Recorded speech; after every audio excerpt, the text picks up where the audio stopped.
सर्वप्रथम त हामी तीनपोखरी समाज विकास क्लबले खेलकुद संस्कृति पर्यटन र समृद्ध समाज हाम्रो अभियान भन्ने मूल नाराको साथ यो चोटि हामीले तीनपोखरी आमन्त्रित पुरुष फुटबल प्रतियोगिता तेस्रो संस्करणमा हामी गर्दैछौँ र यो चोटिको हाम्रो गेममा चाहिँ 8वटा क्लबहरू सहभागी हुनेछन्।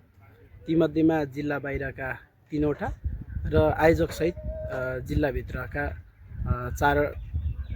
5वटा गरी हामी 8वटा टिम र जिल्ला बाहिरको चाहिँ पकली फुटबल क्लब, बेलका उदयपुर फुटबल क्लब र एफिएफ विभागीय टिमबाट एउटा गरी जम्मा चुलाचुली साथमा चुलाचुली पनि हुनुहुन्छ र जम्मा गरी 8वटा क्लब सहभागी भइराख्नु भएको छ। र यो चोटि गत वर्ष भन्दा अझै हामीले यो चोटिको गेमलाई अलिक व्यवस्थापनको तर्फबाट हेर्ने भने अझै हामीले हाम्रो तर्फबाट भन्नुपर्दा राम्रो गरेको छौँ भन्ने लाग्छ।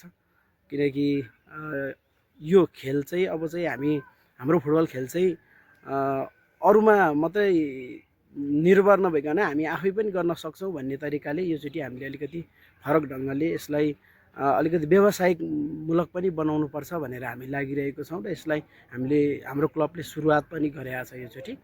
र हामीले हाम्रो दर्शक महानुभावहरूलाई चाहिँ बानी गराउँ र व्यावसायिक बनाउँ, फुटबल खेल पनि व्यावसायिक बन्नुपर्छ, हाम्रो जस्तो ठाउँमा हाम्रो जिल्लामा चाहिँ व्यावसायिक बन्नुपर्छ भन्ने उद्देश्यका साथ यो एउटा नानीहरूलाई बालबालिकाहरूलाई हामीले छुट गरेका छौँ।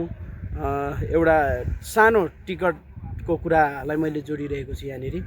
बालबालिकाहरू 60 वर्षभन्दा माथिका अग्रज अभिभावकज्यूहरूलाई पनि हामीले छुट गरेका छौँ र बिचका केही दर्शकज्यूहरू महानुभावहरूलाई चाहिँ एउटा हामीले चाहिँ जबरजस्ती नभएर एउटा सहयोग स्वरूप उहाँहरूलाई चाहिँ सहयोग स्वरूप एउटा बानी गरौँ, फुटबल खेल पनि व्यावसायिक बनाउँ भन्ने ढङ्गले लागिरहेको छौँ। र आजसम्म हामीले आउँदाखेरि यहाँसम्म आइपुगेको छौँ र यहाँसम्म आइपुग्नु पनि यहाँहरूको साथ सहयोग छ।